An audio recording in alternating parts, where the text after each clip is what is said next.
Welcome back to the third and final part to this drama, this epic journey of putting air conditioning in the car.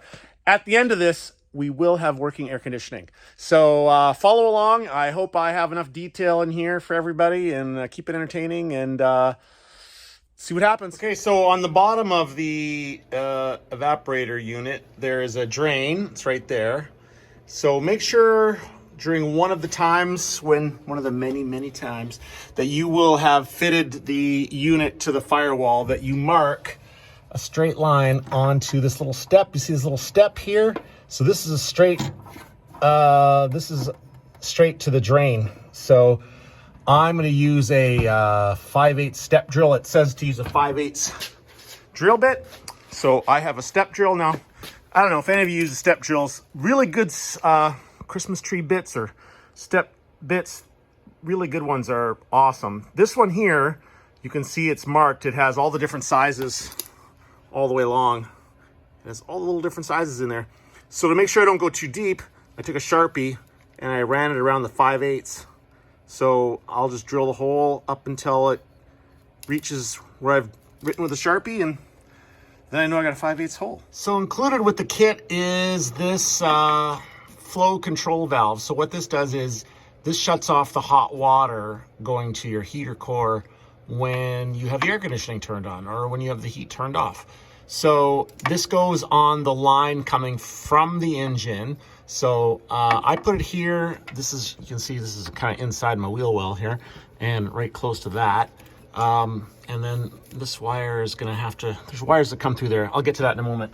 But on an LS motor, this is an LS7, and of course my serpentine drive has its own inlet and outlet, but in general, it's the hose. There's gonna be two hoses here, and it's the smaller of the two hoses. So there's a 5/8 and a 3/4. The 5/8 is the one going to the heater core, and that's where you wanna block off, or that's where you wanna put that heater control valve, because if you put it on the return line, in theory it would still work, but you'd also still have hot water in the car, right? So you're gonna have a little extra heat in there that you don't want. So you wanna block off the hot water before it gets to the interior of the car. So then the next step is taking this little pigtail wiring harness, and there's a grommet on the, you can see there's a grommet there, that one. The wire goes through there, and this end, this is the end that goes through there, and that plugs into that flow control valve. Okay, now that I have that wire coming through there, I'm gonna put a little bit of dielectric grease on that. I highly suggest putting dielectric grease on any one of your electrical connections that could be exposed to moisture at all or anything. It seals it out, and like in this is behind the wheel well. I mean, in theory, could be a lot of moisture in here if I go through some puddles or whatever. So put a little dielectric grease on there, snap that together. That is gonna help seal that up completely and also keep it from corroding. This big mess of wires has to be routed through that grommet in the kick panel there as well, and it's not clear in the instructions, but you need to disconnect this side from the circuit breaker, or yeah, from this thing, and then these wires on this side all go through the grommet, both, you know, through the kick panel into the engine side.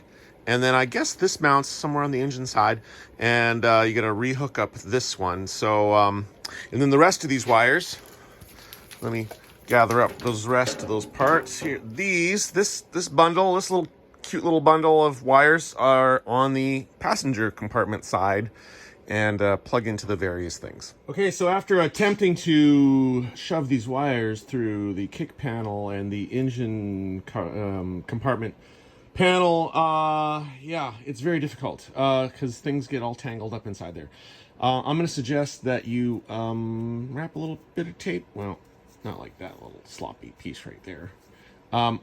Wrap a little piece of tape every little bit around there so that all the wires go through the exact same place. Otherwise, they're going to end up getting tangled when you try to feed it through there. It's not easy. This is not, you know, when we're pulling the wires through there, it's not an easy thing. maybe I'm harping on this, but running the hoses and wires through that grommet and that panel, and then that panel on the engine compartment side, is the hardest part of the install of this air conditioning. It's ridiculous. Oh well, once you get past that, fingers crossed that it's easy sailing. Well, the difficulty of running the wires might be eclipsed by the difficulty of running the hoses, but they're all in there, they're all ran, and after that, it's just a matter of connecting these connectors, that one there, and this one here, connecting those. And the next thing I'm gonna do is trim this center console panel for the vent. And they give you a template, and I believe it goes something like that. We're gonna mark it, we're gonna cut it out, and then I think this vent goes in there after the hole's cut out. Then this vent goes in there. So next step. Or maybe I'm completely out of my mind. Okay, so you're supposed to take this template, another stainless steel piece. This is really nicely done. Most places would just give you like a piece of paper. This is actual laser cut stainless steel. That's pretty good. And I'm guessing that these holes in there are so you can stick a screw through there and hold it firmly in place, but I don't think I need that. I'm just going to center it on here. And I'm going to scribe it with my awl, or whatever you would call this. Okay. I don't know if you can make out those, but I got some scribe lines to work on, so I'm going to break out my little saw, and we'll cut that out of there.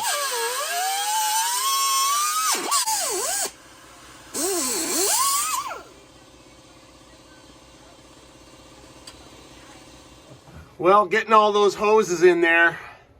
Look at the snake pit going on back there. It's a wrestling match, getting them all rooted, but they all fit. And a tool like this is your friend, because you're not just sliding it's a round hose onto a round fitting here, but all the fittings on the unit itself, they're all oval, and so trying to slide the round hose over the oval, like you slide one part over and then you hook this in the other side and you kind of stretch it down and over. Yeah, this is your friend, tool like this. Yeah, okay. So all those are in there now. We got all our vents. And I think next up I have to run the wires on the engine bay side for the compressor and whatever else is over there. This is a reproduction heater control that I bought because the original one out of this car was so beat up. But yeah, so this is what it looks like. It comes with cables attached. I took those off. You'll need to take those off because you won't be using those anymore.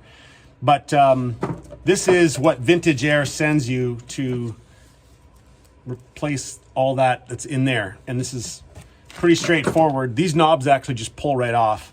These are chrome ones. I'm going to get the black ones. You can actually order black versions of these. I think that'll look better in the interior. And you take all these screws out.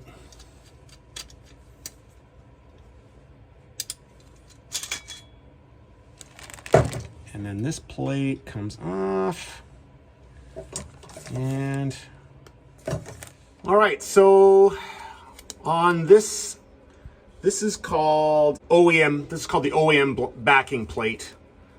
So this, of course, these little controls, these little things on here, they don't mean anything anymore with the Vintage Air system. So you have to apply this sticker over top of there, like so. Am I doing this right?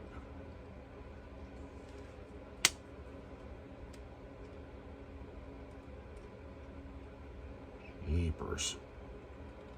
There it is.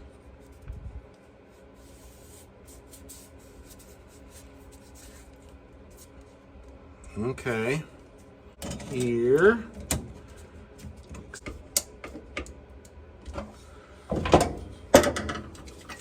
All right, there you go. Well, let's put these back on there too. All right, and back in the dash. Okay, So Vintage Air supplies you with these electronic dealies that these hook up to the levers.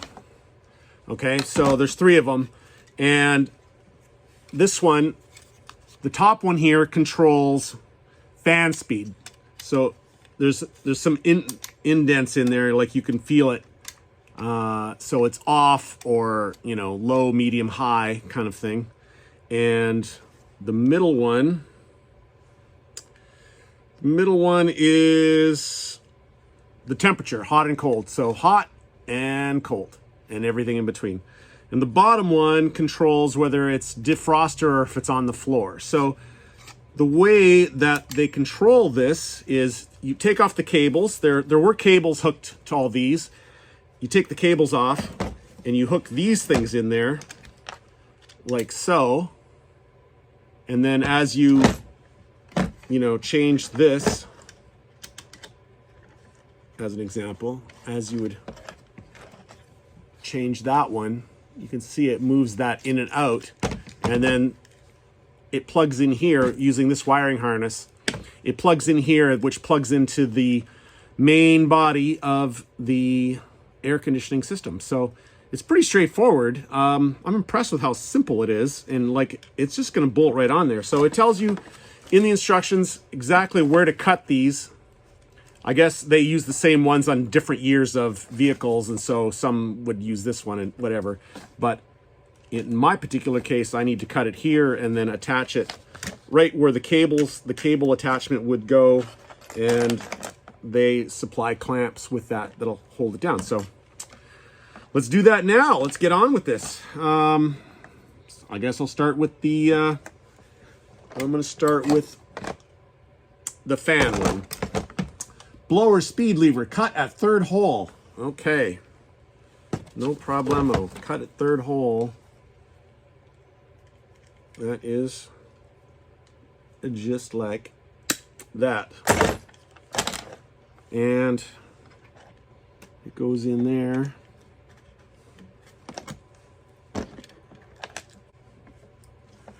There we go. One down.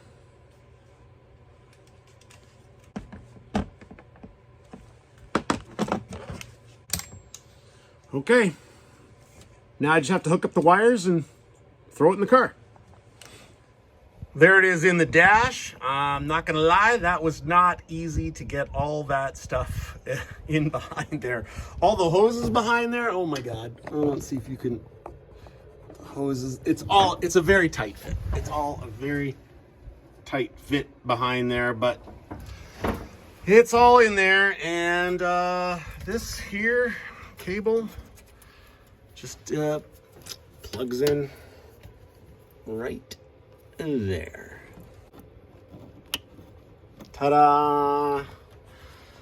Now I just have to hook up the main power wire, and it should blow everything and charge the air conditioning up, and it should all work. I'm gonna give you a little hint.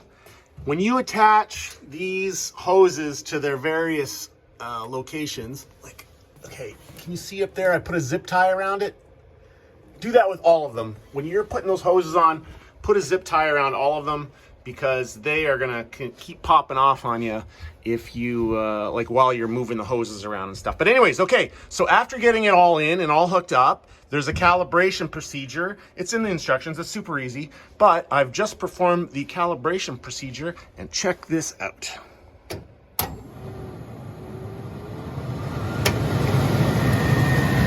Fan's blowing like crazy.